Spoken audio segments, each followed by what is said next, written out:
Welcome to Light Talk with Jason and Jordan. I'm Jordan. Below me here is Jason, and we have a return guest again tonight. We have W.L. Rodrigues here again, where he's going to talk about his third book, Letters from the Sanctuary. Jason, would you like to further introduce our guest again? Absolutely. So, of course, like Jordan just mentioned, W.L., the author of the book we're going to discuss tonight, Letters from the Sanctuary, in which he received and channeled messages. If you read some of his previous work, you will know exactly how he came to how that came to be. It's a beautiful story.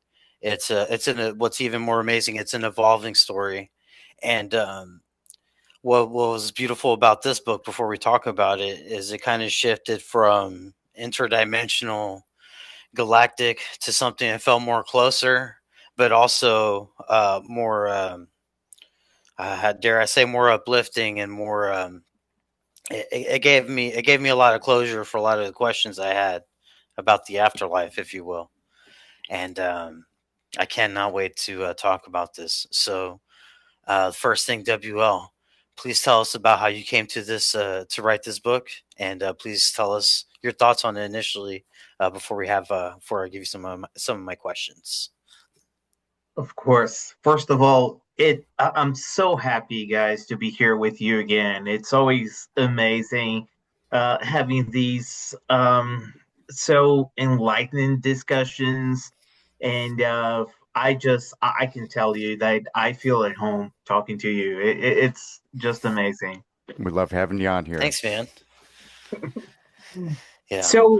Well, for those who do not know me, I strongly recommend going back to a couple videos that are already in the channel. I will not go through the details, but the videos are there. There's one about the first book called The Call Is Now, another one where we cover the Galactic Federation of Light.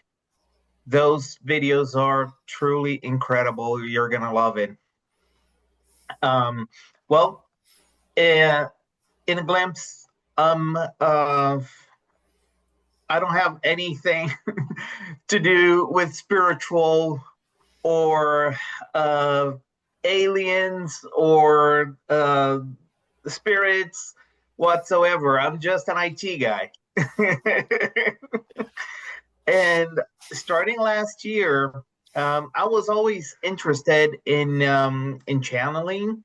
That goes along my family, and I started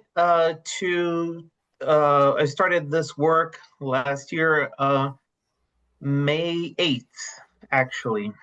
So basically, I was contacted by the higher spirituality and the Galactic Federation of Light to start this work that at the beginning I didn't even know what it was. uh, I just started writing down the messages that would come through, and the way that I felt more comfortable to share these messages were through books. Right now, we have 14, yes, 14, I lose count, 14 books published, both in English and Portuguese. I will try to do a test with other languages through Amazon, uh, but that's on the shelf right now. And basically, these each book will bring channeled messages from the spirituality, from the galactic beings from the Galactic Federation of Light, and these spirits, they might be regular guys just like you and me, could be historical figures, people that I didn't even know existed, and I discovered later. For example, this is pretty fresh and no one knows yet. Today I received a message from Bach, the the composer, right? And I thought the message has nothing to do with music. It was about parenting, Hmm. and I thought it pretty weird. I thought, hey, maybe I misheard about the name, but it was so clear that it was that guy. And I thought, okay. So later, I started to do some research, just like I always do after when I start putting that into a book format. And I found that actually Ba was had 20 children, Wow. Did not know that. and and he was an amazing father. That aspect I would never guess. I would never Yeah, know. I mean, well, no thanks clue, Chat GPT for bringing that up. dude. That's pretty neat. but Dude, but that was amazing. I mean, someone with 20 kids, being a dad. I mean, I'm a dad of two, and I already go crazy with that. uh, so I thought, okay, now I respect the guy for bringing me a message that is not about music and that's about parenthood. We're good. dude. So the third book of the series is called Letters from the Sanctuary. It's this guy over here, and this is a very a thin book actually. By the way, the printed version is available at Amazon, but you can download for free this book from Google Play. All the series, all 14 books, they are there for free. So you don't. I always tell people to just go to Google Play, download, unless you like, just like me, like having the real paper thing. Um, so everything started with a message that was a little bit confusing at the beginning.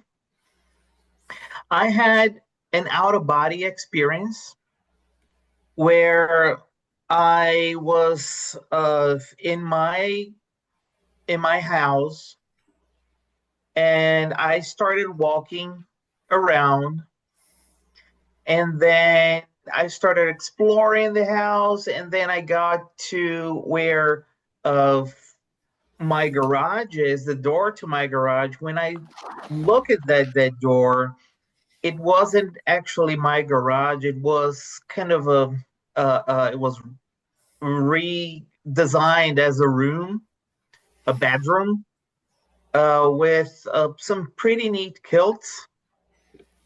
And then there was another room. There was also another bedroom where I saw a mother sleeping with some kids. And, so that was one time. The other, another time was before that. I think that was before I started the book series. I also had an out of body experience in my home, and I went to the I saw that at that room there was a bedroom again, and that room kind of it's not a bedroom here. It's just where I work, so there's no bed, nothing like that. And people knocked at the door or rang the bell, something like that. So I opened the door, and I saw two people coming in just as they were visitors or guests of, I don't remember. And then there were some people in the house, workers, if I may say, or spiritual mentors, but some good people in the house that actually said, "Oh, okay, they're guests, so they're coming in." And I was really confused about what was going on. both times. Well, later it was explained that actually I live in Mustang, Oklahoma, and right here in this area of Mustang and Yukon, there is a spiritual city, of course, not in this plane, in the spiritual plane, that is called the Sanctuary. And my house was being used at that moment as kind of a hotel, a spiritual hotel.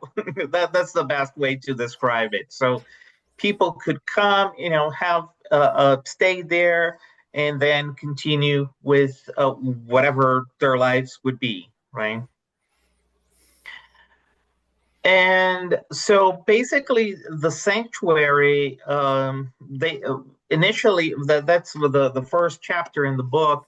It describes exactly where it is, the radius about the sanctuary. Um, the data from this book is a little bit outdated. So the sanctuary grew a lot. They mentioned in one of their last communications that it's basically now the site of Oklahoma City. So let me give you guys an idea about how the afterword is, right? Because we usually, well, at least me, I grew up in an environment that I would go either to hell or heaven when I would die, maybe to a purgatory, right? But if you go to hell, there's no way that you get out of there, right? That's a one-way ticket. I always felt that this didn't touch me. I felt that there was something else there. There's something that maybe was forgotten in time. And well, then I started. I got in contact with another branch of Christianism that is called Spiritism, and that through that I got, let's say, a more advanced version of the spiritual world, where it is described not as a definite location where you go and you spend all eternity, right? So, for example, let's say that I I was not happy during this life, and I was not. I will not say the terms here because the platform might not like what I will say. But let's say that I used a weapon to remove myself from Earth, right? And in that original point of view, that would be a straight ticket to hell, right? And that's it. I wouldn't go. I wouldn't. That's it. It's over. But if we if we think about how good God is, how He cares about us, would one mistake, maybe during a moment that you're not thinking clearly, define all of your eternity? Because we don't even know, we can't even conceive what eternity is. We might think that, well, okay, 100 years, 1,000, 100,000, a million, a billion. We can't conceive what a billion years is. It's too long. So does it mean that we're going to be suffering for all that long? Does it make sense, right? Would there be a way that we could be rescued, or can we progress, better saying, if we did an error, okay, we can change the past, but can I become a better person? Can I try to, do better? Can I have a second chance? Right? So, and the same thing, if we think there's a very interesting episode of Doctor Who that shows the other way around. They go to heaven, I think, something like that. And there are just a few people in heaven because there are so many criteria for you to go to heaven that just a handful of people are there. And even though these handful of people, they are so desperate, they are so unhappy because they are there through eternity just doing nothing. And that is a very, very interesting concept that I just love there. And it's actually true. I mean, if you think that what is worse, if you spend eternity suffering, because you were bad, or now if you're suffering because you just don't have anything to do. It's just like a million years vacation. After 30 days, you want to go home already. It'll get old.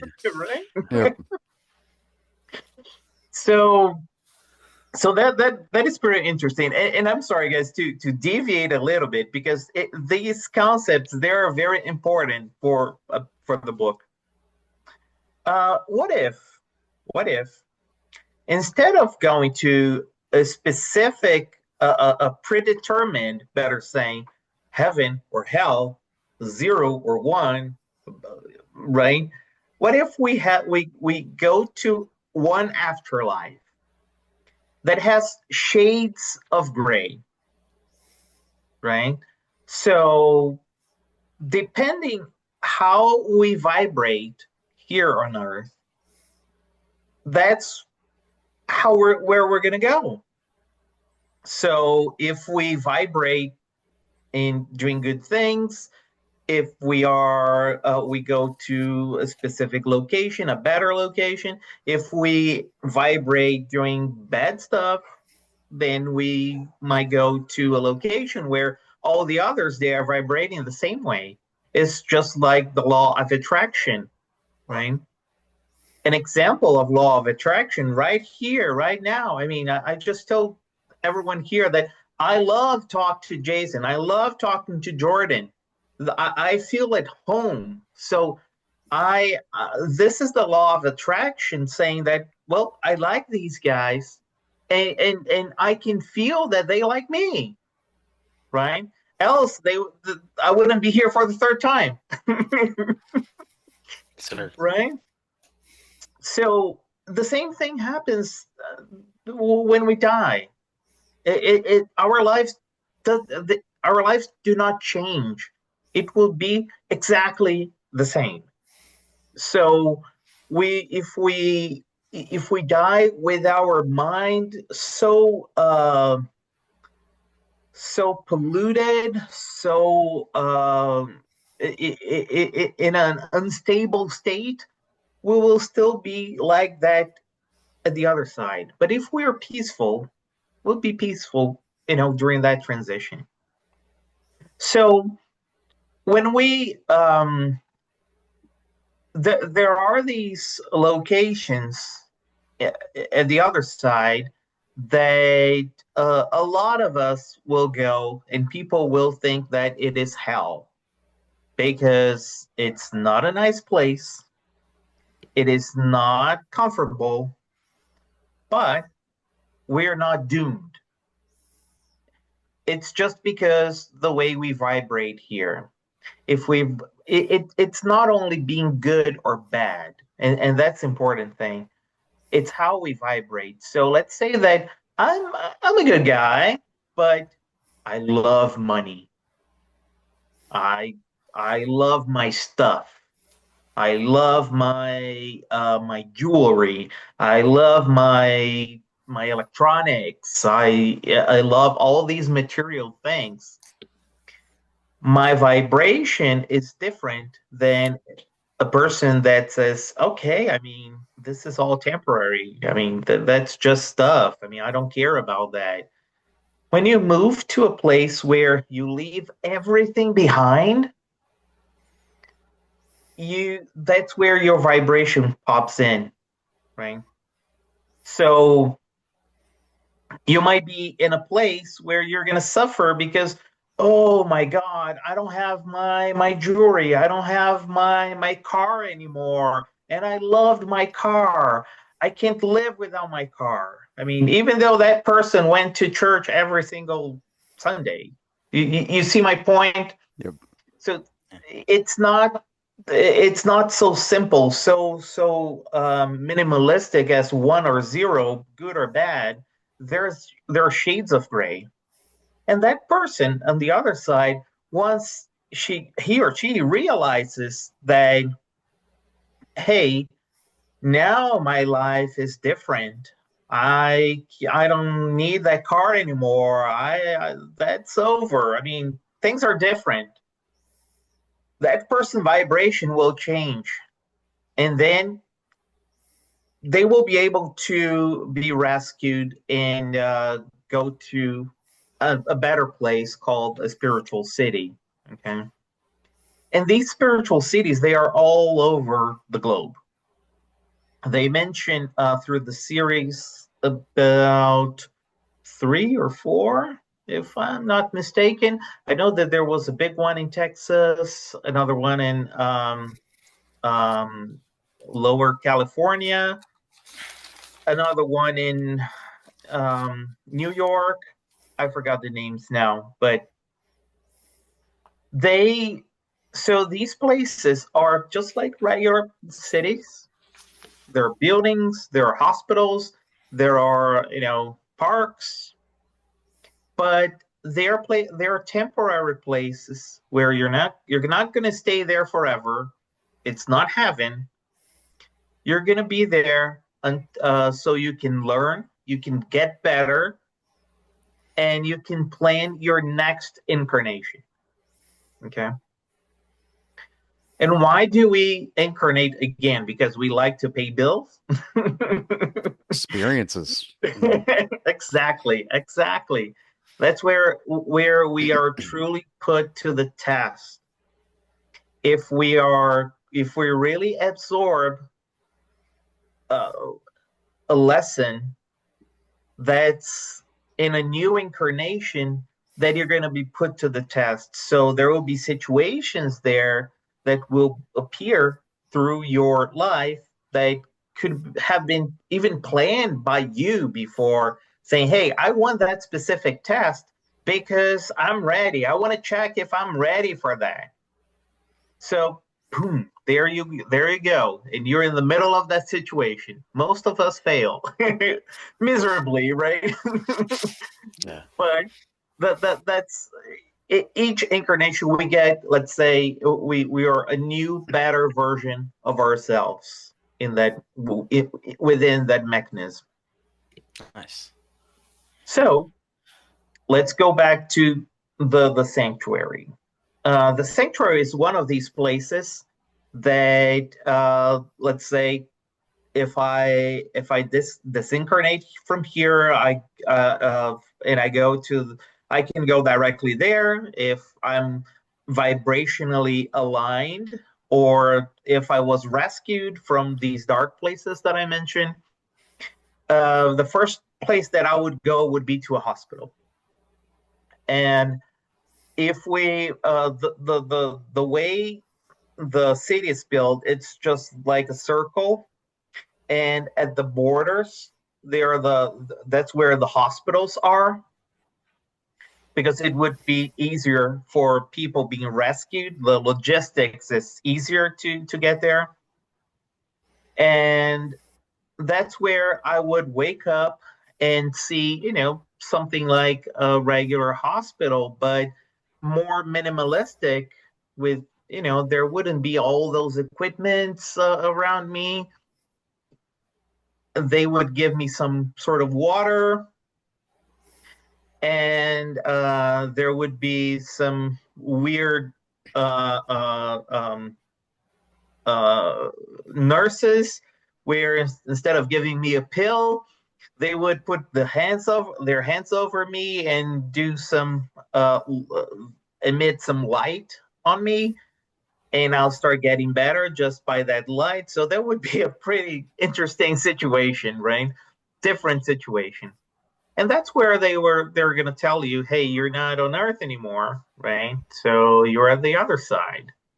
And that's when you're there to get better, to make sure that your vibration is properly aligned psychologically. So you're good. Once you're good, you just leave. You can leave the hospital and start a new life in that colony, if I may say, or city, or whatever. That place, you can be anything you want. I mean, if you want to be, well, of course, not a superhero or an astronaut, things like that, but but let's say that but let's say that I I'm an IT guy, right? And I always wanted to be a musician because I just loved, playing the guitar at home or something like that. So what if I can now explore that side of me and try to develop that knowledge and try to work with that in this new environment, right?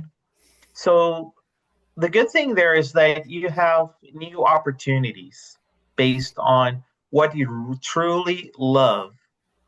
So you're not gonna say, "Oh, I hate my job," because you just chose it. You're the one that wants it. You love that doing that thing, right?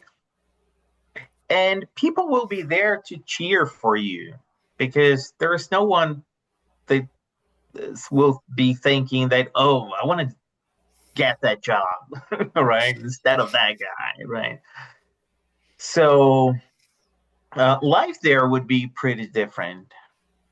You would initially you would have a white tunic that is, let's say, standard to everybody, but as you contribute to the society, especially by working, doing something useful to the society, you will start earning some sort of spiritual bonuses. Okay, some spiritual currency, better saying. And with that currency, that you don't expect to be rich with that. That's not the intent. It's not to accumulate. Maybe you want to use a hat. So you can go to a place that makes hats. There's a guy there that is an artisan, basically, and he will craft a hat, a spiritual hat for you, right? You can become a spiritual artisan as well if you want. Um, One other example that was pretty amazing is about food. So we would immediately think, hey, when I go to the other side, I don't need food. I don't need to eat anything. But when we go there, our mind, a lot of things that we were trained when we were on Earth are still part of us, including the need to sleep, the need to eat, even though you don't need those anymore.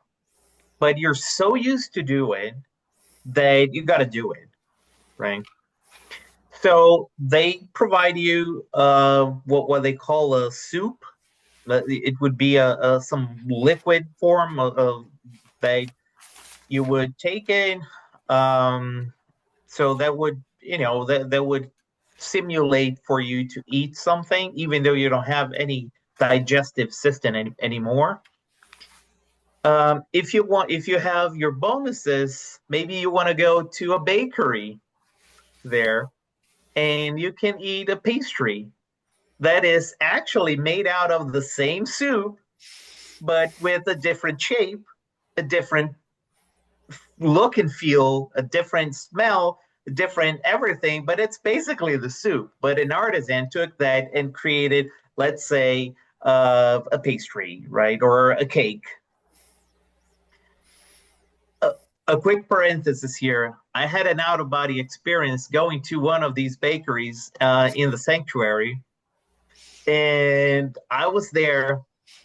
I think that's the most curious thing that I always had during about the sanctuary is about how is that taste? How do that? How does that pastry taste? And I went there. I don't remember if it was a cake or a pastry that the guy gave me, and I tasted it. It was delicious. Oh my god, it was so good. And it said, I just like would say, I can't believe it's not butter, right? But in this case, I can't believe it's not pastry. Best soup ever. No, Dude, it's like our soy or whatever. You know how people are really talented with making soy into different flavors and stuff. exactly. Yeah, yeah, So so that's about food. About sleep. So we are assigned to places where dormitories, dorms, if yeah. something like that, where we can sleep. If you there are also houses if you want to want to have a house or an apartment or something more to you where you can decorate with the way you want or do that kind of stuff. Of course you can use that spiritual money for that as well. But of course, do not get attached to it because you know that you're going to leave that behind again at some point, right? Yep. Yeah. So the mechanics are the mechanics with our mind there and money is very different in that sense. So so the book is a series of letters from multiple spirits that live in that place called the sanctuary. And they will tell us their stories, how they got there, maybe, or what they do, or what they're planning to do, what they want to do when they get back to Earth. So there are how many chapters? I think around 35 chapters, and all these people, telling different stories. It's really, really amazing. I'm pretty sure you're gonna love it. Also, if you, to whoever is interested, if you can pick any single chapter, at random and start reading, if you don't want to read the whole book, each chapter is basically a message where they send this letter, right? So yeah, that's the book in a nutshell. Yeah. Well, I loved it. There were some fascinating themes in the book. Although I kind of did it chronologically, you already kind of covered some of them. One of the things I believe you did cover, but I think is important, it was kind of early on, that I think will help a lot of us in the audience as well, is there. I don't want to say this in a mean spirited way or in a negative manner, but there's some aspects about our religious predispositions that kind of change our perception of our thoughts of the afterlife, like you were mentioning earlier. How, hey, you've done bad, you've done something that you're not, that's unforgivable. You know how, you're definitely going to go to somewhere where you're going to be tortured for all of eternity. How dare you not know that this mistake that you made was going to give you, damnation for all of time. And of course, I've always believed in second chances, even for the worst of the worst. And so when I'm reading this book, I, just like any empath, if you will, I just kind of felt the truth in it, that there was something that wasn't quite heaven, but it was somewhere where a soul can redeem itself, can relearn, and then of course reincarnate down the road. So about the religious falsehoods, did when that came to you initially, did you have like predispositions yourself about that, or did you have any thoughts on that beforehand, before these messages came to you, that you knew, before you knew that it was an etheric city where a lot of us go to? Yeah, that's a very good point. Um, One in Brazil. Well, I'm Brazilian for those that do not know. In Brazil, we had a very important medium that did an amazing work. He was called Francisco Xavier. And Xavier was uh, he started writing all these books. He wrote more than 400 books, if I'm not mistaken. And one of the some of those are about a spiritual city that is located over Rio de Janeiro, called, the translation would be Our Home. And so that is very interesting. They basically they tell a lot of things there. There's the story of this guy that he went through these dark regions. He thought that he had a good life. He was a doctor, if I'm not mistaken. He was a doctor on Earth, and he was had a pretty comfortable life. He wasn't a bad person, but he was pretty attached to the material. And when he died, he went to this dark place, and he didn't understand. I mean, hey, I was a good person. I didn't kill anyone. I didn't rob anyone. I just worked, and I just lived my life. And then he was rescued and went through a similar process, because all the spiritual cities, they work kind of the same way, where they have these rescue missions. They have hospitals. Of course, that changes from culture to culture, right?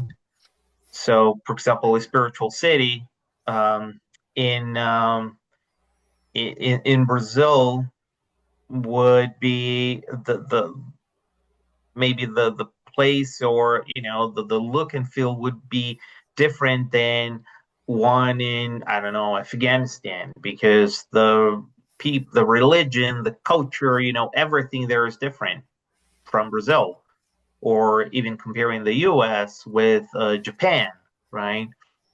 So each city, they have their own peculiarities, if I may put it this way. But so the first time I got in contact was through that, and there was another book that is called "Violets on the Window." Violets on the Window. That tells the story of a teenager, if I'm not mistaken. It's been quite a while I read that book. So it was a teenager, and she died. She went to the spiritual city, and she started to learn everything about that spiritual city. So that always fascinated me. It was always a theme that I was always wanted to, understand more, to work with. So that's where I think I know a little bit more about that. Yeah. So I'm curious, did this book change or channel any of your thought, or sorry, change or challenge any of your thoughts on the afterlife?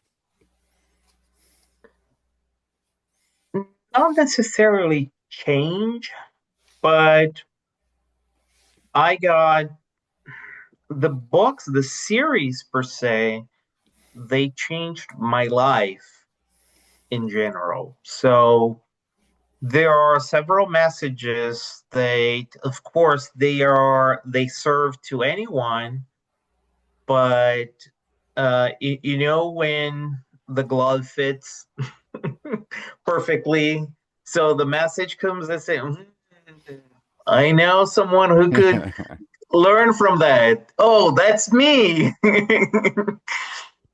And I've been trying, to be a better person, every single day with that. In this book, and I think one thing that was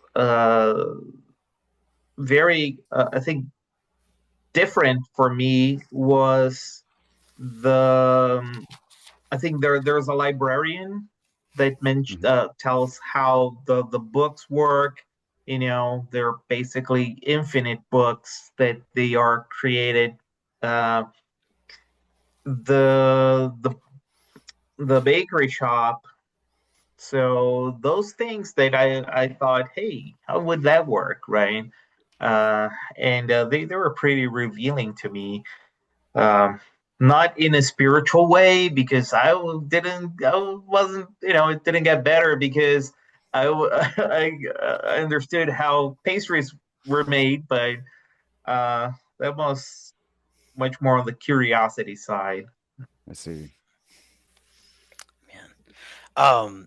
If it was okay to interject really quick, one of the fascinating things I loved about it, because it answered some of the questions I always had about heaven, if you will, is that what do we do afterwards if we're all just hanging out, and then what are we just watching the living because we're not, so the reason I'm bringing that up, I love the fact that there were city workers and positions, and people were working from a place of love and joy. One of those amazing things that I wanted to talk about was kind of like also the how everyday life, quote unquote, is similar but different. So, example, we have our etheric bodies that can walk but can also can fly, and then they could go into these trains that run on this etheric energy, or the ether, if you will. And it's just quite fascinating because also as you develop the higher belief in yourself, some of those things are not necessary. But since we're so attached to the human experience, that we just kind of go along with it. Um, one of the things I wanted to mention really quick, and not to ruin the book because it's so fascinating, is one of those things is the on the borders of defense cannons. Mm. I thought the defense cannons with the etheric energy, and I thought that that might have been some simile to human existence when it came to like direct energy weapons, but in this case, in a positive manner. Unfortunately, here in a negative manner. You know. Yeah. So that's a very good point. So let me just talk a little bit more about these cannons. That, by the way, they were extinguished from the city already. But when we had the book, they mentioned those cannons. Um, the city is located in the middle of that dark place. Okay, so imagine that a lot of people might have, might feel envy or dissatisfied that, hey, that guy is in there, having a good life, and I'm here suffering. So I want to destroy that place, right? So people, well, that's human nature, right? So they have these light cannons, if I may call them like that. They actually stun the anyone that is attacking the city. They can stun the person with this light that doesn't hurt. It just leaves the person say, "Hey, I don't want to proceed." I didn't like that. Um, just like, for example, well, this is a pretty bad analogy, but let's say that you're sleeping in a very dark room and you're very cozy, and then someone comes to you with a very strong flashlight, and boom, puts that on your face, right? That is very uncomfortable, right? Even though you still like the light, you like the day. So, but at that moment, your reaction will be to close your eyes to protect yourself and move away from that light, right? It's the same principle, but from the spiritual perspective, right? So these cannons, they will not hurt anyone. It's just to make sure people are they do not invade the place. It's not that these people they are not welcome. Actually, everyone is welcome. The but you got to be your vibration means a lot. I cannot go to a library, with a boombox, or go to a library screaming, out of my lungs. Doesn't fit. So you got to be quiet. You got to be respectful in the library. If I want to, listen to some loud music, I can go elsewhere and do that elsewhere. But once I turn the loud music off, I'm more than welcome to go enter the library, right? It's the same concept. So you got to make sure that your vibration gets to, you don't need to be perfect. You don't need to be get the point that you're a saint, but you got to be, just leave that animosity out. Just, make sure that you're in a better vibration, if I may say. So you can be rescued and then treated, and you learn and go through all that process that I mentioned. Nice.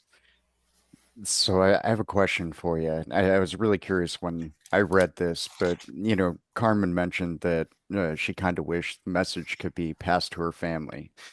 Um, I'm curious with any of the channelings, have you reached out to people's family and passed messages along?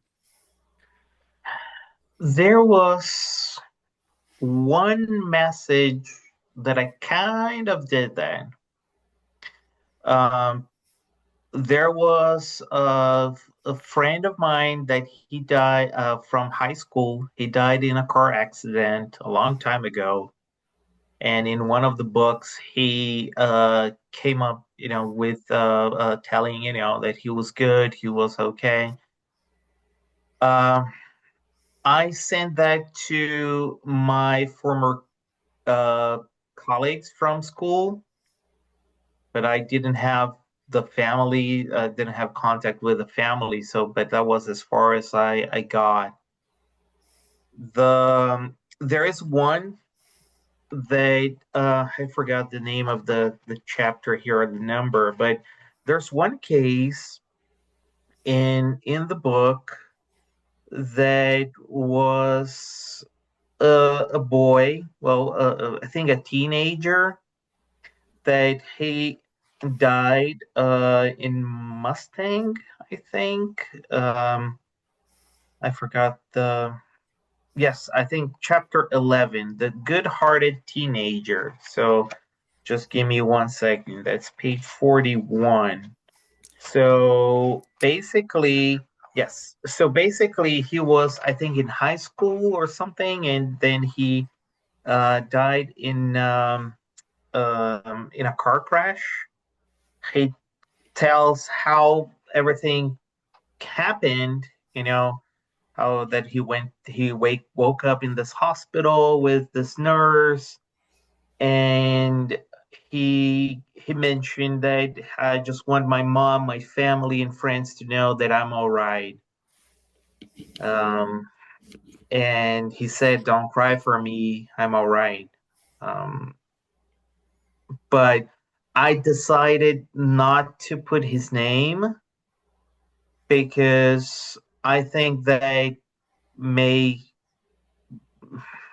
may touch people, and some people might not be prepared to read something like that, right? Especially if you're family. So, but yeah, that's one case. Yeah. That's really powerful. One, and man, it's hard to follow that because that's such a powerful thing. There's another instance where it's a young boy, who had his grandmother and grandfather in the sanctuary, and I'm not going to ruin that aspect. But one of the novel things I'm really interested about that it wasn't covered, that hasn't been covered yet, is that there were I believe the transportation gentleman was speaking about the use of AI within the Ethereum technology, and so I'm assuming like from above and below, we are developing the AI here. They are also developing the AI within this etheric holy place. That's a very good question. So our world or better saying, our dimension, the whole existence that our 3D existence, everything that we can look, we can touch, we can feel here, it is basically a part of the whole. Okay. So it is the spiritual world is much, much bigger than this, than what we can see.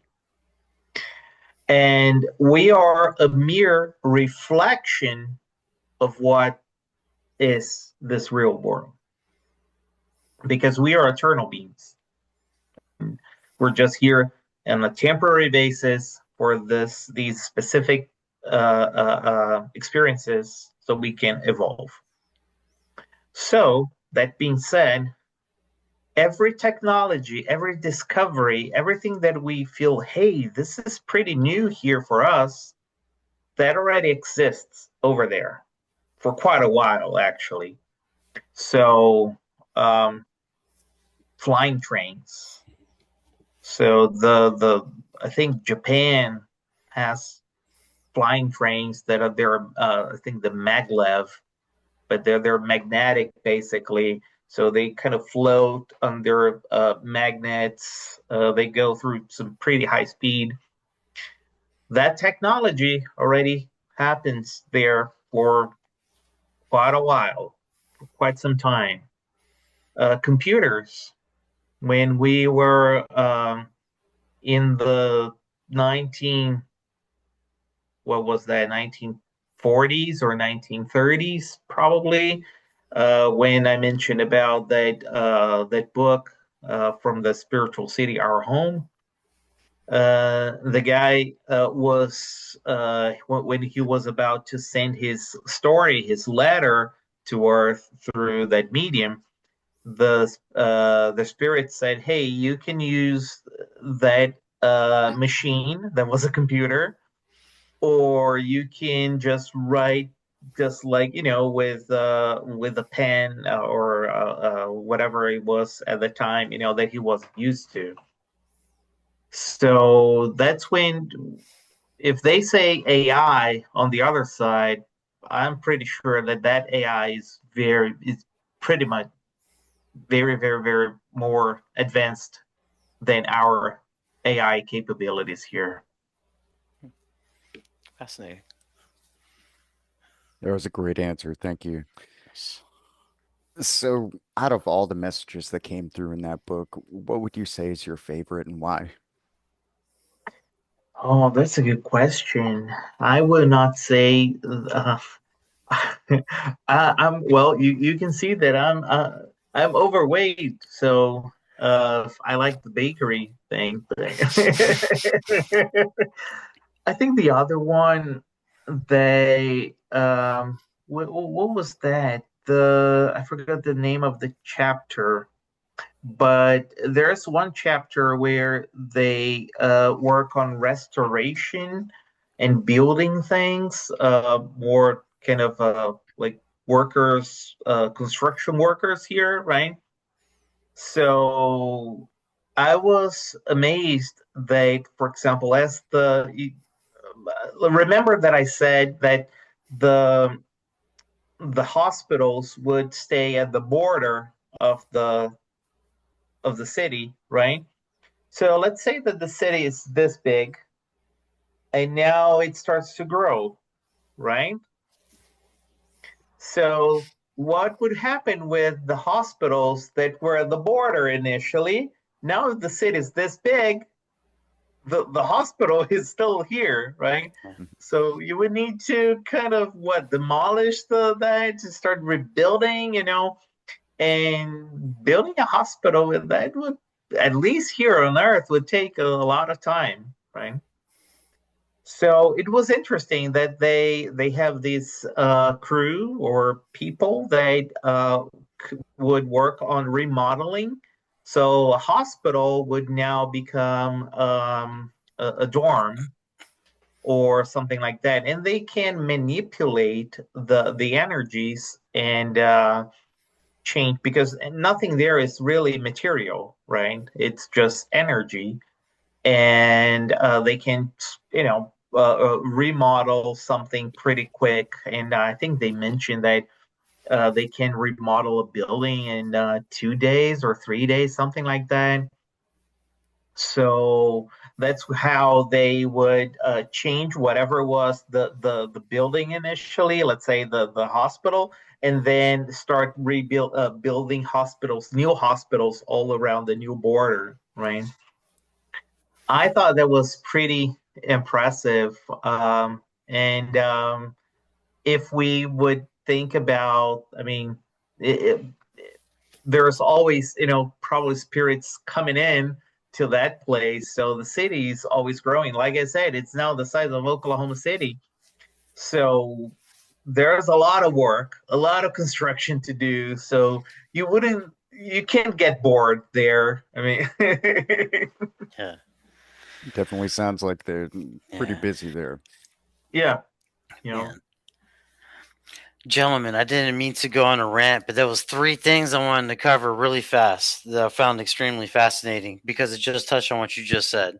You had mentioned so they have materialization of materials using their mind, but it seems the way you're describing it, it's not exactly like immediate. So it's kind of like layer by layer, but of like a thought of like a thought brick, if you will, or of a thought wall or whatever it is. So it's not like a Green Lantern kind of thing where immediately you have all the working pieces and everything.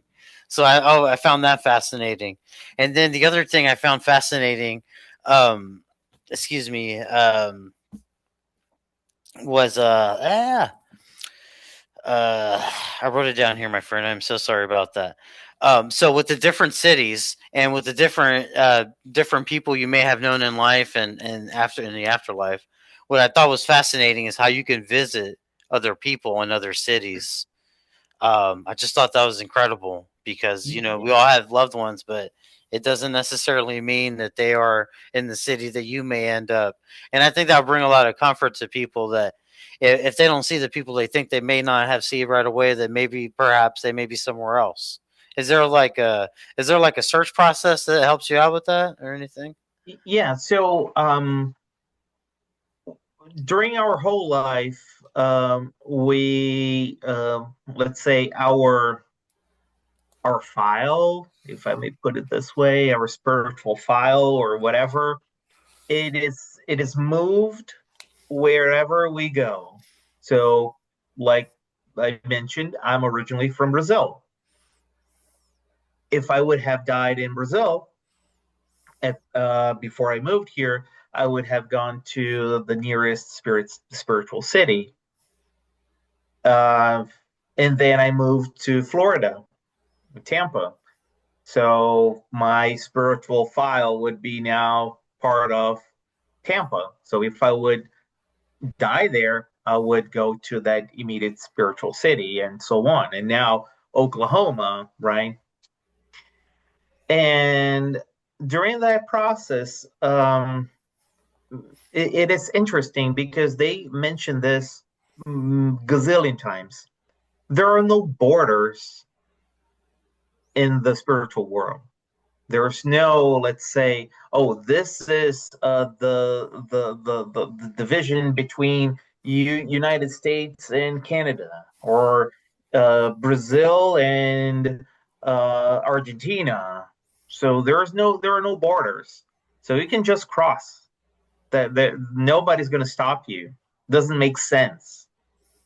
So you can just go to other places, but in order for you to do that, you got to deserve it.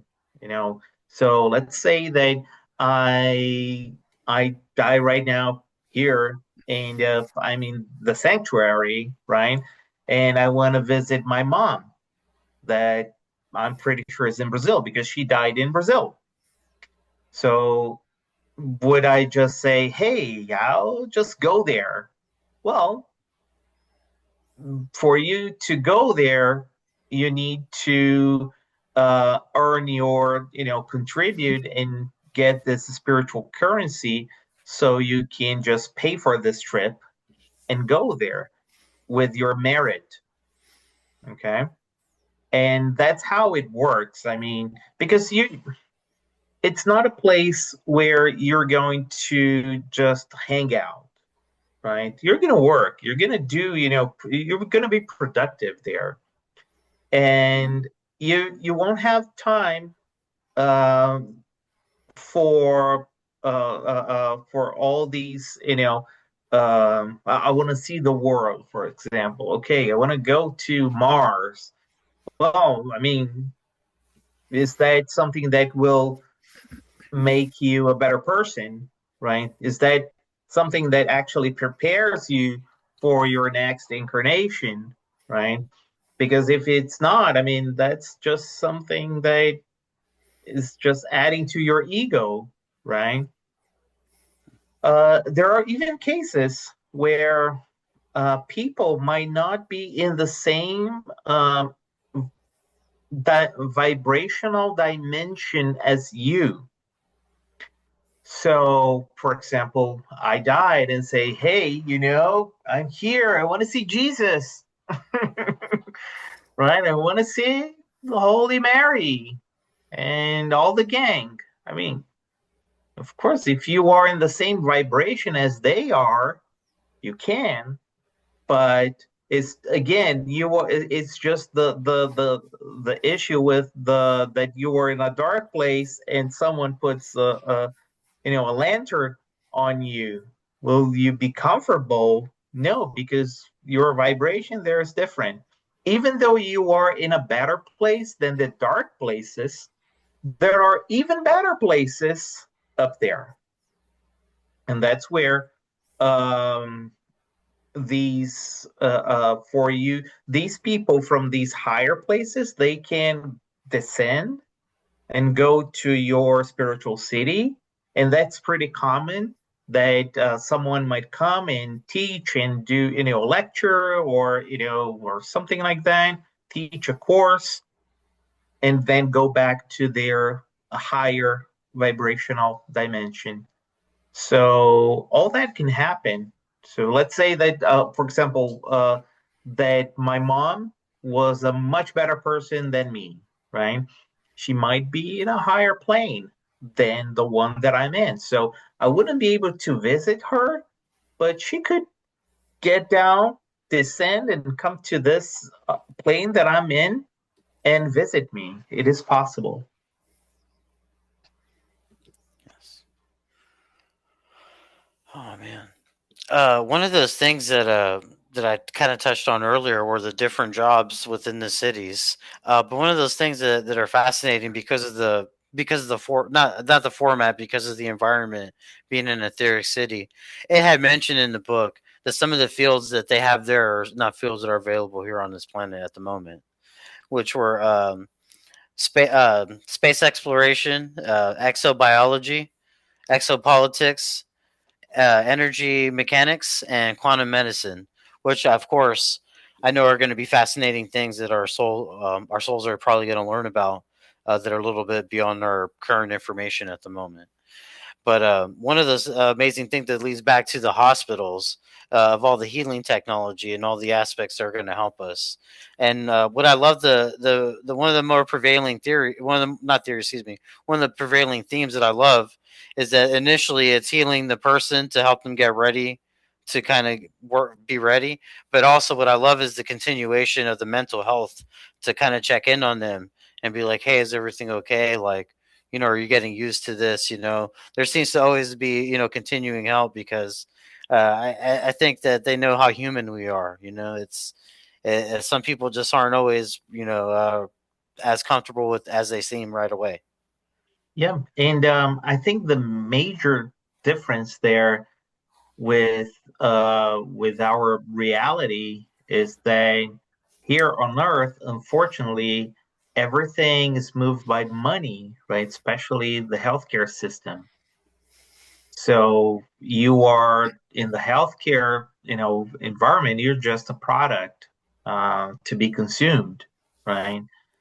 So if you're good, okay, you're good. So get out of here, get out of my face because I need to get money from all these other guys, that are in line, right? there the perspective changes because they really care about you.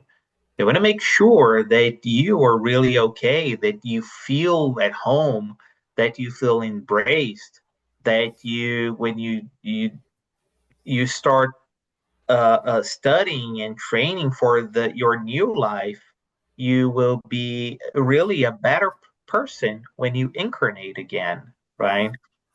So I think that perspective is really touching and something that we might get uh, we might be shocked when we get there, with all that. Because the one thing that I think there's one guy there. I'm not sure if it's in this book or in another one, because there are other stories from the sanctuary in other books, but he says that, hey, that I was, that was so weird that this guy was, so good to me, making sure that I was all right and everything. So he was not only doing his work, right? Talking about a nurse, and that's pretty awesome. Yeah. I think it's really interesting that you just touched on it with everything here kind of being run by money. And, it came up multiple times, with the whole materialism, vices, attachments, it really stands out how it's, almost like an opposite end of the spectrum, but things are, kind of following like a natural law, and everything's for the highest and greatest good of the people that we're working with. It was cool to read. Yeah, yeah, and I think that's it fits a lot with the fact that it is an environment to prepare you to your next life. And the purpose of your next life is to be a better version of yourself, right?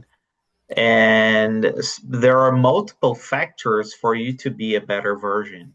I mean, you need to feel included, you need to feel, part of the society, you need to feel useful, you need to feel loved, there are lots of our needs, internal needs, that needs to be worked on.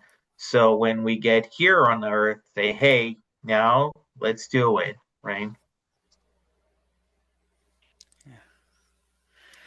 Um, One of those things that really touched me because of the name similarly Jason, Jason the father.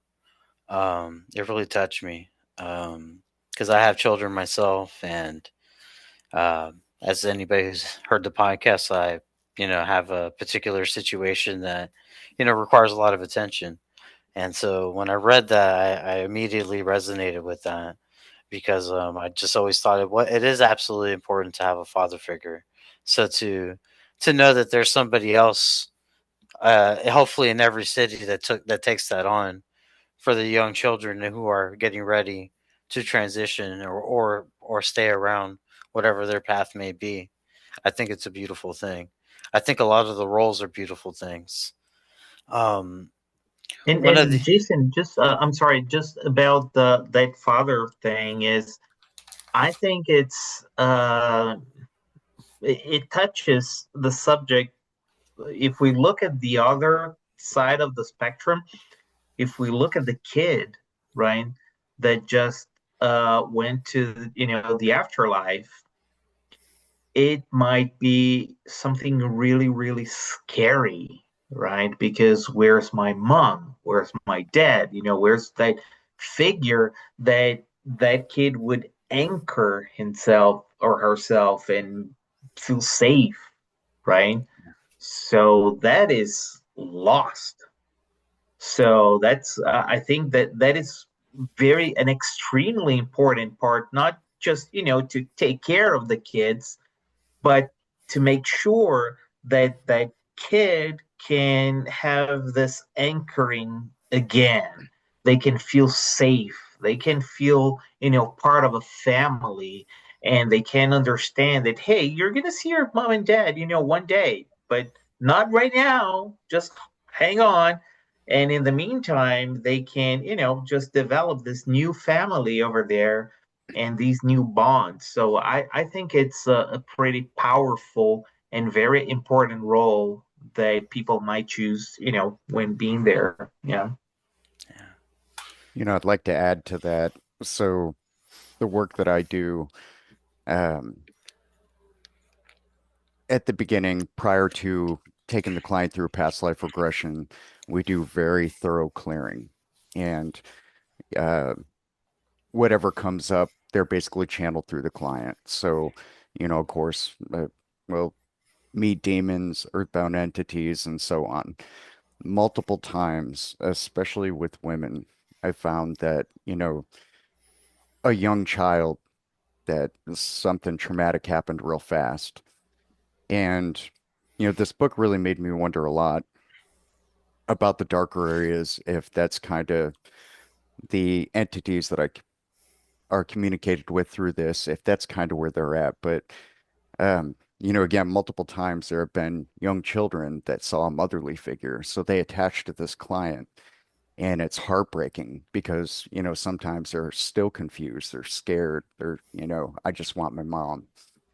And it really, I've teared up multiple times. I know I have to try to keep my cool when I'm doing sessions, but at the same time, just I'm human. So, Yeah. um, but yeah, really just, everything stood out to me in the book with this. But, it's great that on the other side, there's assistance for, uh, souls that are in that situation there. Yep. Yeah, man, it's beautiful. Oh man, one a really quick theme that I really loved that encapsulated it all. It seems like it's always reiterated in people's education to trust God's plan. I thought that was a really good, simple, sometimes be like, hey, I know it's not exactly how you want it right now. We're doing the best that we can right now. You're in a safe spot. Trust the process. You know. Yeah. And that is a pretty good point. I mean, because there are, if I may say, levels to that plan, right?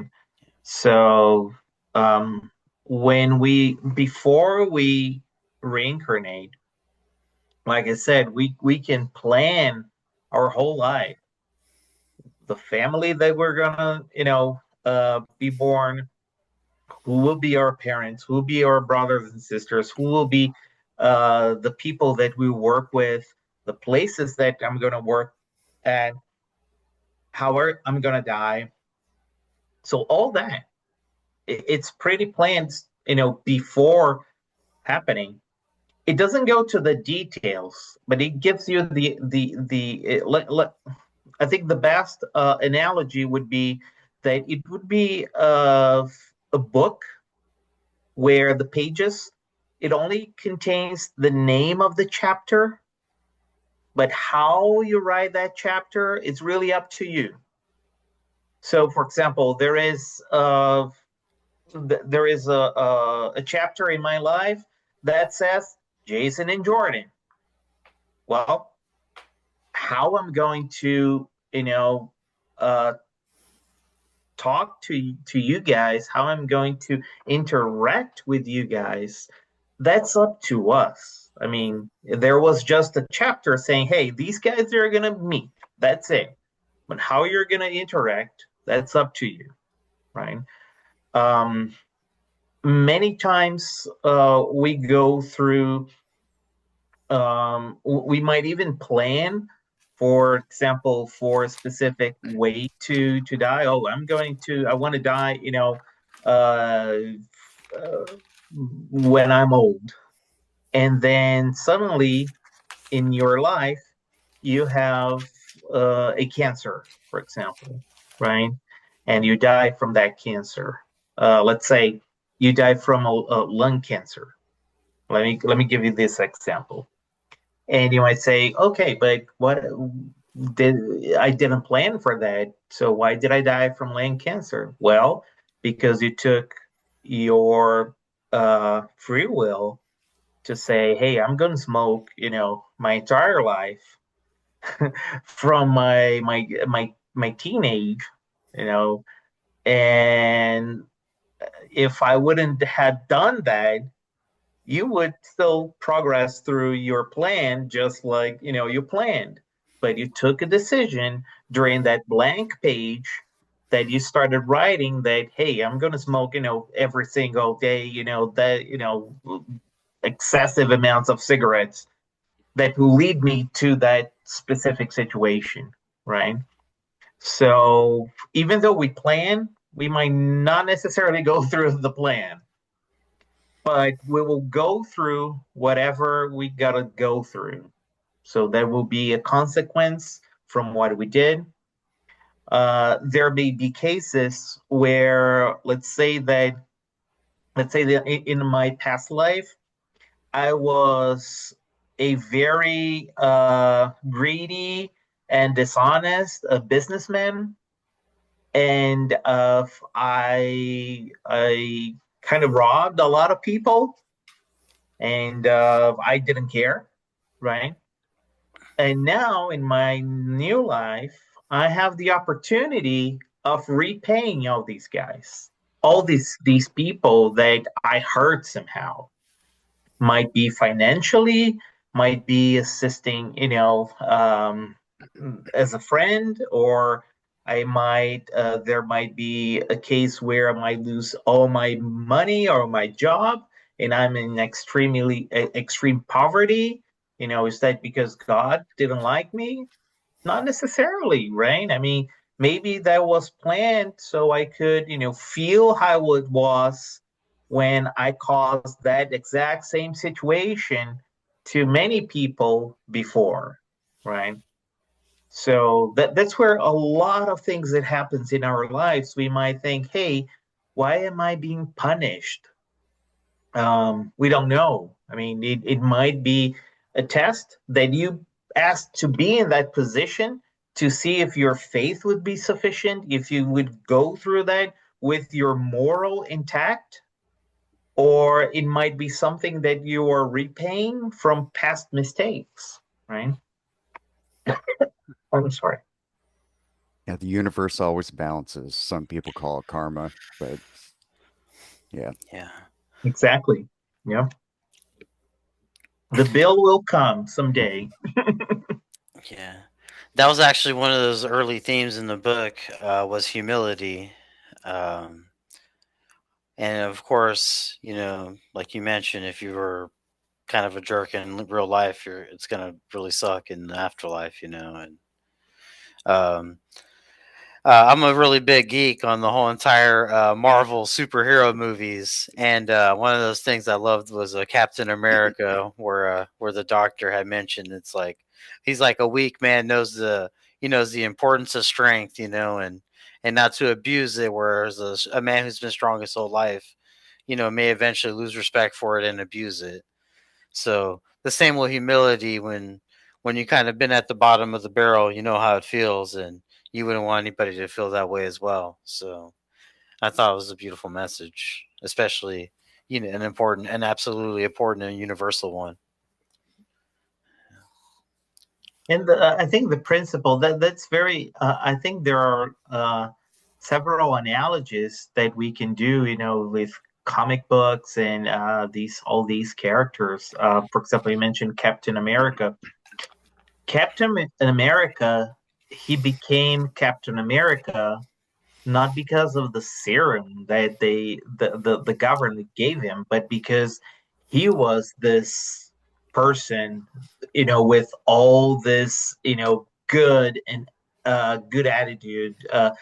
He was not selfish. He would, in his snap, defend someone, even though he was the weakest person, in the neighborhood. So he was already he Captain America in spirit even before becoming super strong and getting all those powers. The same thing applies to the spiritual in our life here on Earth. I mean, we are we are temporarily trapped in a material world, in a material vessel that is this body. but we're much more than that. We have all these superpowers. Like, for example, we can fly, we can, you know, use telekinesis, all kinds of things, that this body doesn't allow us to do. We can even see the spirits that are around us. But if we live like that frail version of Captain America, if we live humbly, if we, do our due diligence, and while we are so enclosed in this material world, when we get there, it's just like Captain America getting the superpowers. You will get the superpowers, but that's the most important. You're already ready for that. You don't need, it's not that those additional powers will do anything additional to you. They're just new tools that you add to your pocket, right? Yeah. One of the things I'm sorry to just kind of always jump in all the time. Sorry. Good. One of the things you mentioned earlier, and it really resonated with me, is about pursuing your passion in the afterlife that you may or may or not been able to pursue. And one of those things, maybe it's not mentioned enough, how much I love music, but I'm not a musician. I've always wished that I could be a musician, and I just as soon as I'm reading this book and I read it, I was thinking that's something I feel like I'm going to be doing. Like I'm gonna because I resonate with music more than than I do with people. It changes, and of course, there's a negative and the positive and everything in between. But I love the change of the feeling. It's kind of like I like the rainbow of feelings. Um, and it just I don't know. It feels like that'll give me some kind of purpose because it was always something super challenging to me that I want to take on. There's so many I don't know. Music is one of those mysterious things that I want to explore forever. I don't think I'm the greatest lyricist, but I really want to be like a drummer and a bass player. Maybe not the other guitars, but bass would probably be better for me. Is there a I guess what do you think that you might do when you're up there? Because I'm gonna call it right now. I'm gonna be a musician. I'm gonna be an artist. Good question. I always liked psychology. So, uh, my wife says that I would be a pretty good psychologist if I would follow that path. That could be an option. I mean, a funny thing, when I was choosing my career before I started computer science, I was undecided between chiropractic, history, uh, physics, and computer science. So I just loved all those, and maybe when I'm there, I mean, I could be study physics or study history. I mean, there are so many things that I would love to do. Yeah, good question. So I'd like to say I really appreciated the mention of animals and how they cycle through a little bit faster and they're there. Yes. And there's some animals that, we don't see here. Um, of course, I had to bring this up, especially with you asking about if I had any cats in here or no cats this time, right when we started, which, yes, no cats this time. But, um, I thought it was great that it was mentioned that, one day people on Earth will understand that plants and animals can hear us and our voices and our energies. And I thought that was really cool. I feel like we're getting closer to that now. And just it many people talk about consciousness evolving, and, I really do believe I see that happening, but not just with people, but also the plant kingdom, the animal kingdom. Mhm. The way I have kind of understood it is, the plant kingdom, the animal kingdom, they're all turned on, right? It's just us that they're waiting to catch up to where they're at there. Yeah. I was kind of curious too, in any of the future channelings, has there been any communication with animals, or is it more just people? Not animals.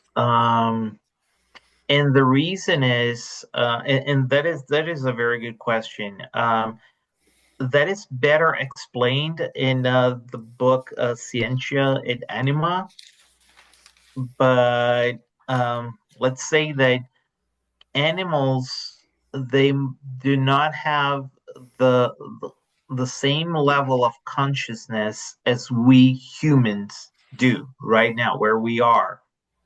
Some animals, they're starting to get there, but they're at the very early stages of that.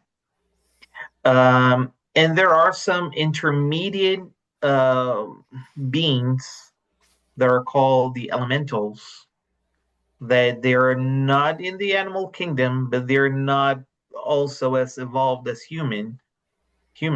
I channeled, I think there was a water elemental once. I forgot which book, but there was one there. Um, there was one case where there was I forgot the name of the tribe. I'm sorry, guys, but there's a white dog, great white dog, I think, from one of the Oklahoma tribes that I forgot the name of the tribe. I'm so sorry, but he came with a message, but actually that being a spirit that takes the form of that dog. Because when you're there, you're not, you can reshape your perispirit, the spiritual semi-material thing that is around you, around your soul, right? So you can, that can be reshaped. Some people, they're based on their evolution, they can do that by their will. So you can grow, you can get smaller, you can change your the way you look to look like your version from 1,000 years before. So some people might have that ability, in the afterlife. But yeah, basically, you cannot channel the animal, but there could be spirits that they can act like that, let's say. Not sure if I was so clear there. Yeah, I got it. Thank you for that. On the other side of the spectrum, there was talk about the plant vibration as well, and our relationship with, as well as, Jordan would know, as the earthing, and if you're into the sci-fi, like the Avatar kind of situation, they also assist us as well, correct? In our understanding of the grander universe. Yeah, I mean, when we're out there, we have access to unlimited knowledge. They mentioned that there are some knowledges that you can access, but you not understand. But because it's just like, oh, I want to learn, physics, but you don't even know how to uh, do a subtraction, right? So how can you learn physics if you can do, simple math? So first start with simple math, then you jump to that. So it's not that the book is there, but you know, same concepts. I mean, you will have access to all this knowledge around you, and that I think it's pretty interesting because just like here, you have tutors, you have teachers, you have people that will help you and guide you through that, right? Same thing there. So you can have all the guidance, to understand. Let's say, oh, I want to be in my next life, let's say 100 years from now, where space exploration will be more developed. I want to be an astronaut. So you can start your, understanding of the universe before you incarnate. So, and that happens a lot because have you uh, um, have you experienced cases where you can learn something so quick, and people might say, "How can you learn that so quick? I mean, it's so hard, right?" Um, for example, Jason might play bass, and I would take an eternity to learn that, and for him it would be natural, right? I hope so. And yeah, you see my point. So, for example, if someone it might be so easy for that person to deal with math than others because it was already natural. And that knowledge might have come from this studies and training that that person had in the spiritual realm before coming here. It's so interesting. You kind of answered my question before I could ask it, but that's one thing I kind of wondered with the studying that you do there, or even learning an instrument. When you incarnate here, you forget. So I guess, that really does make sense that you just pick it up much faster because it's there. You just can't see it right in front of you. Yeah, yeah. That's a very good point because we our our memory is totally clean, right? So we start from zero, but whatever we accumulated in our souls will be with us. So let's say that I have been a very good person and I'm at a stage that, you know, I'm really not materialistic. When I incarnate, I will continue to not be a materialistic person. I will, continue to live humbly, simply, um, because I'm already at that stage, right? And a lot of that happened um, when people migrate from one orb to another, one planet to another, because there are these migrations as well. So for example, um, in there is a star called Capella, and one of their planets that was where most of humanity came from. So Capella back then, they it was going through a period that is pretty much where we are right now, with wars and all the kind of stuff. And they had a planetary transition from this world that is more materialistic to this better version where people are really trying to, make things better and be better and do better instead of focus on money, right? And greed and all that kind of stuff.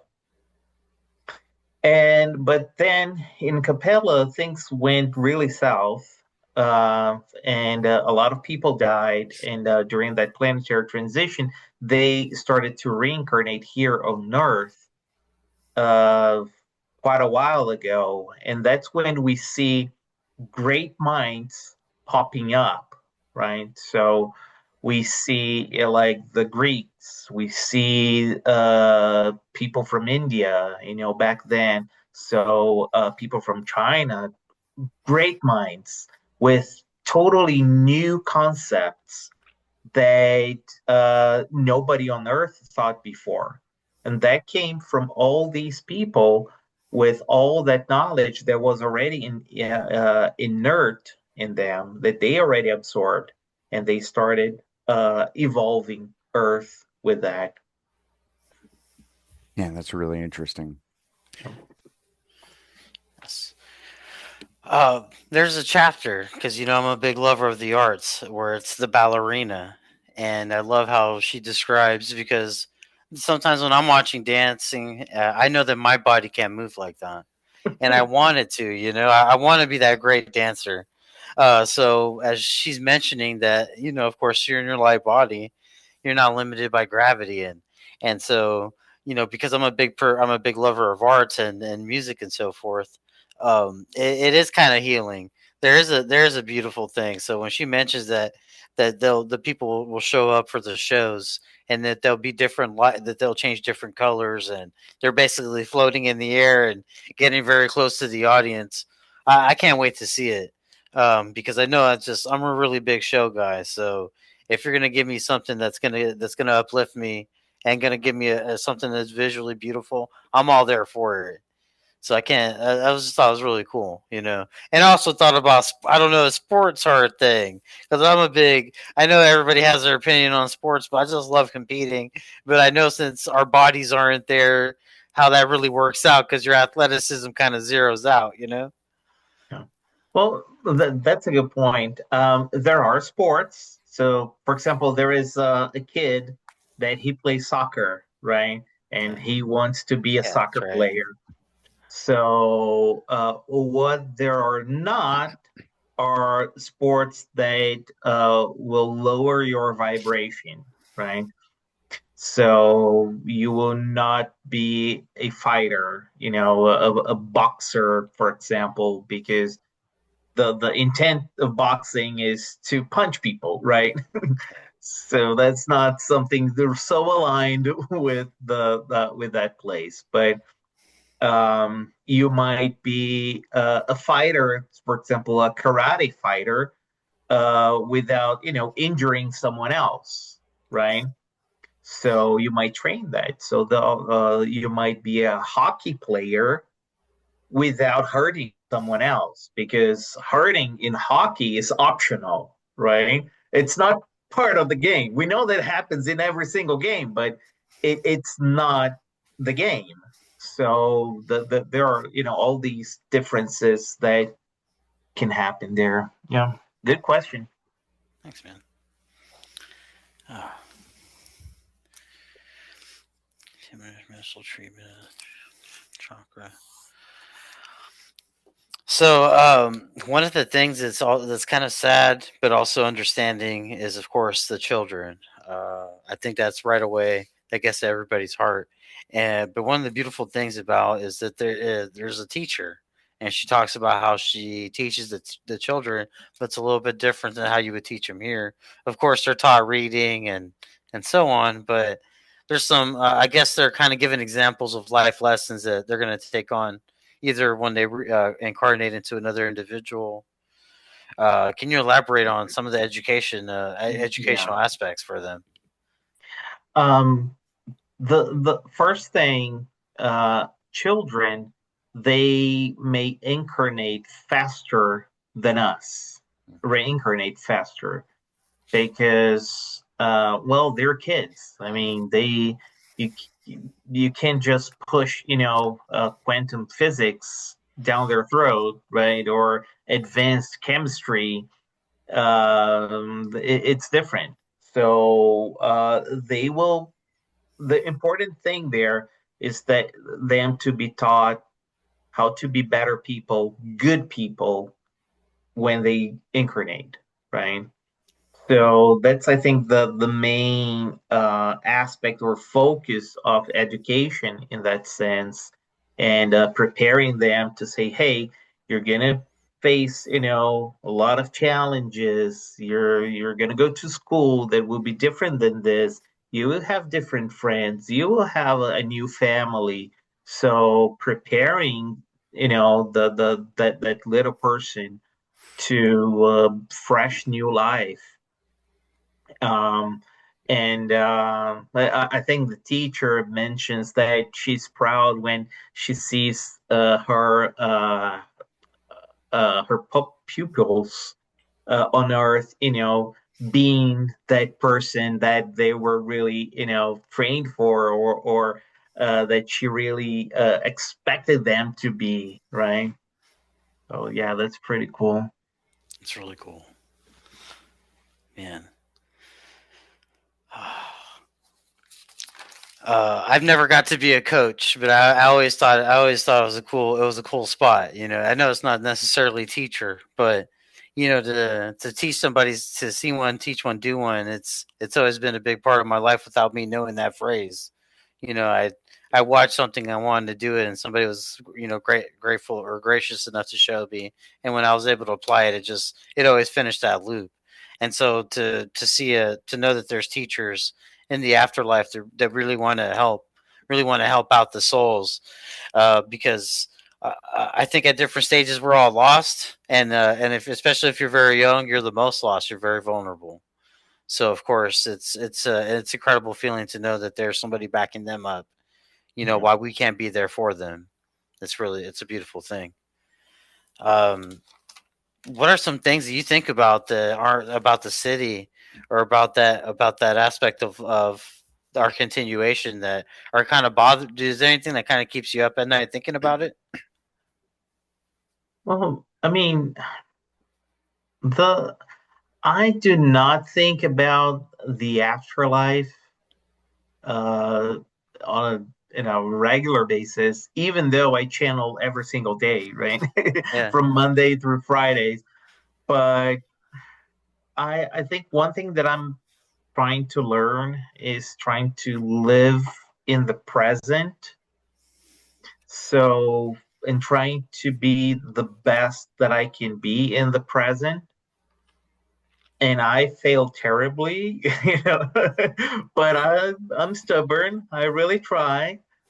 And um, because if we start thinking about, that future, we might kind of start losing what we have around us, right? Yeah. And things will derail.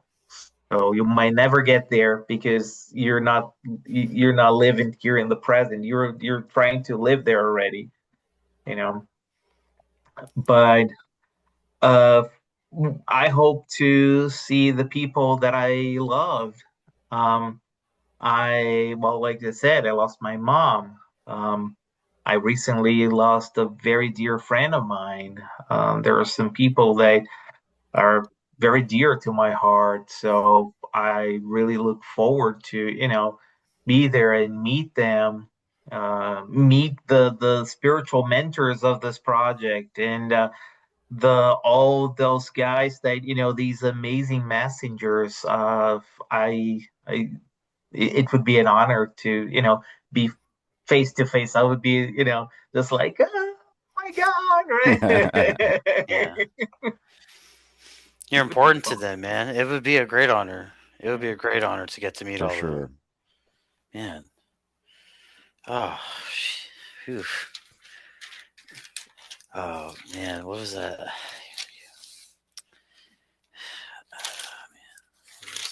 Ah. So out of all those you've connected with, you speak about, how you'd love to meet, the mentors. Um, who do you have high on that list? Like who has been the most impactful that you've interacted with that you would love to meet? Well, I think, there are a number of people there. One, I think the direct mentors of this project, Laura, Matthew, um, they are always there, for me, treating me like, an equal. Even though these guys, they are, way wiser and better than me, gazillion times better. Um, I think the Galactic Federation definitely. I mean, the all those people, they they just uh the the people from the divine light, that is the the team that I have more contact with. Um, the people from the sanctuary. I mean, that would be really an honor to be there and see, exactly, things that they wrote about, and I could really see in real life, see a shop, see the streets, see how the hospital is, how the main building is, all that kind of stuff. I think that would be pretty cool. Definitely would. Um, one of the short but really profound themes was that I remember reading real briefly that death wasn't the end; it was just temporary, or excuse me, death didn't exist, and that state was temporary, if I wasn't mistaken, or a temporary goodbye for a moment. Um, so because time changes there, or because time is different there than time here on the planet. Um, I guess people maybe I'm just a little curious. Do you age? Because you're kind of gaining in knowledge and so forth. Do you age in that state, or do you stay kind of how you showed up? Well, yes and no. And let me explain you why. No, you do not age because you're not limited by this Yeah. body anymore, right? So Right. we age because this body ages, but you can learn how to remodel yourself, if I may say. Like you, I want to look older, I want to look younger. You can do that. You want to look like you were 1,000 years ago. You can do that. So you can reshape your perispirit, for to that mean. So let's say that I want to look that I'm aging there. I could do that. It is possible, but not that something that you just do that naturally, Yeah. like you're, Interesting. Oh man. Um, as you're writing this book and you're getting these messages, what's the word I'm looking for here? Um, were you thinking about? I guess the word is. Were you thinking this that every single one of these messages was something profound or something, or is this kind of miscellaneous? Like, do you sift through things that come at you that you're like, I don't know, I want to write that down or not? Or is every message that come to you extremely important? As I'm trying to say, is there a filtering process? well, yes, there, of course, there is. The I do not judge the message. Let me start that way because let's say a message might not be important for me, but might be important for you, right? You might read it and you might say, "Oh my God, this is exactly what I needed." But for me, if I read it, say, "Oh, okay." I mean, it is different, right? Because you might be going through a specific, situation or a moment in your life, right? That I'm not. So it touches differently. So that's why um, I rarely block a message. But there was one. I think I'm not sure if I mentioned it in our last encounter, but there was one message. I forgot the book, but there was a message from uh, Orson Welles, I think, that I didn't capture the name very well. So I just captured, I think, well, or something like that. And I thought that was the writer from 1984. I always change their names. So I think 1984, George Orwell. Orwell. George Orwell. Yes.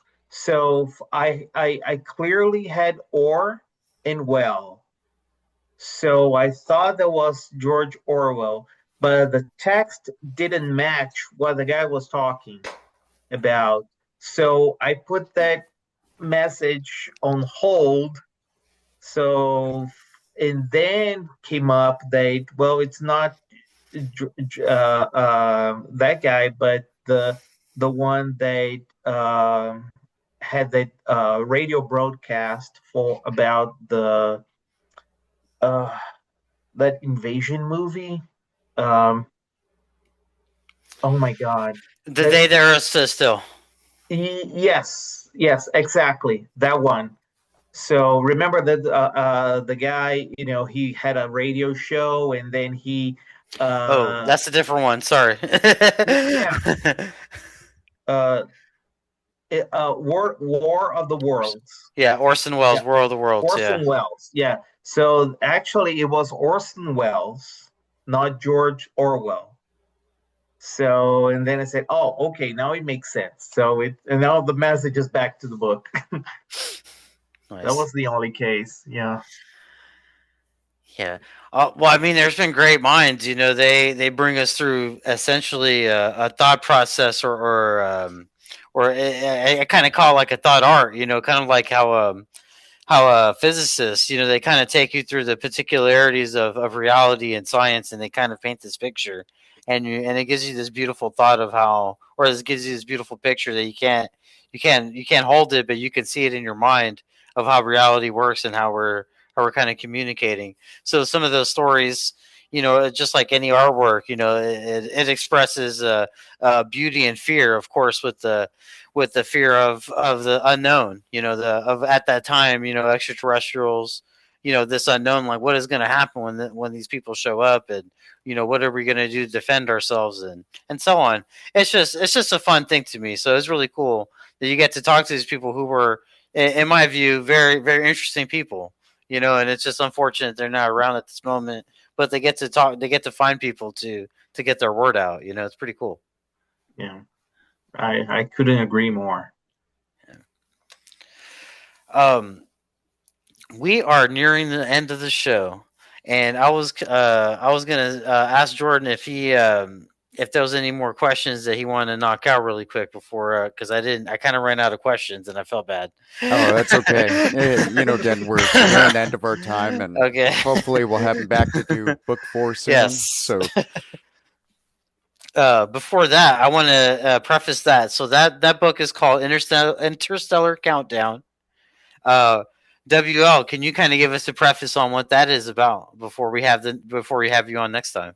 Very, very good point. Let me see. It's this book over here. So it's the Interstellar Countdown that we're talking about. So this one talks about the possible solar flash that might happen.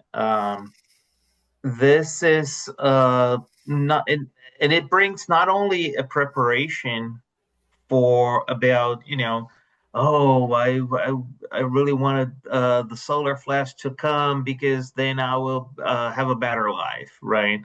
It's not like that. So what is that? How can this affect our lives? How can we get prepared? um, so how can we be prepared in a spiritual sense and in a material sense as well? So I think that covers basically that all around that. Yeah. Hmm. Awesome, awesome. I'm man. excited to get into it. Yeah, man. Dude, this is so fascinating. Well, WL, I know this is redundant, but please let the audience know how they can get a hold of you and your work if you don't mind. Yes. If you go to Google Play or Amazon, you can type w.l.rodriguez with S at the end. So you will find all the books there. This is a QR code if you want to Nice. try to scan this one. Heck yeah, dude. That's a great idea. Yeah. So Yeah. this will take you to Google Play, and like I said, all books there, they're free, totally free. And I think I mentioned that before. I will never charge a dime. Books and Amazon, there is a dollar amount associated, but basically that's production cost, because Amazon wants to, get some money.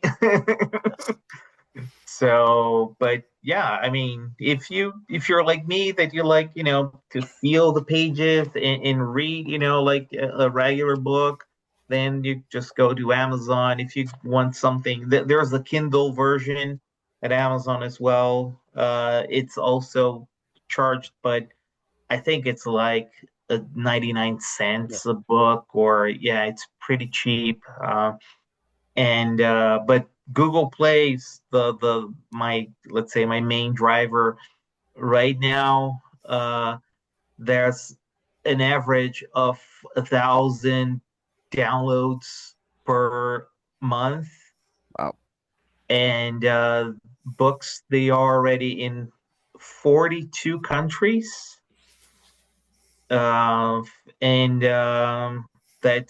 it's just amazing. I see, countries where I have never set foot that I say, "Oh my God, people are reading there."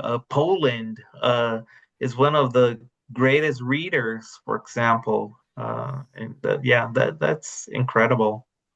Yes. Yeah. So I wanted to mention to the audience, you also have a YouTube channel, Spirit Files. I've watched several videos.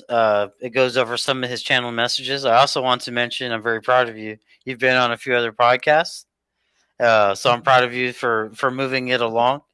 Man, this is fascinating, man, because I just depending on the person and the message, it really uplifts you. This book really uplifted me for hope for the afterwards. It's not perfect, like nothing is perfect, but it does give me an idea that the deeds are redeemable, that you can grow after this. Because I think a lot of people they fear that because maybe they feel like they're missing something that they didn't do in this life, and long story short, that's not the end, and you can work on yourself as you go along. This There's more to this, which is the most beautiful thing. And with that being said, I hope that people look further into your YouTube channel and to your other interviews. When it comes to the ending of this, please, for kind of like our selfish plug, if you would, if you like our content, please like the video and subscribe to the channel. If you're interested in Jordan's quantitative healing hypnotic therapy, please, there's going to be a link to his description how to get a hold of him for that kind of for his service. As always, it's always a pleasure. It's an honor to have this show, to have you on WL, and I can't wait to have you on to speak about your upcoming books, and I can't wait to have more guests on so we can explore this awesome world and everybody's ideas and hearts. And with that being said, good night and God bless. Thank you, guys. Yeah, It's been no a problem. pleasure. Yeah, Thank you. thank you, brother.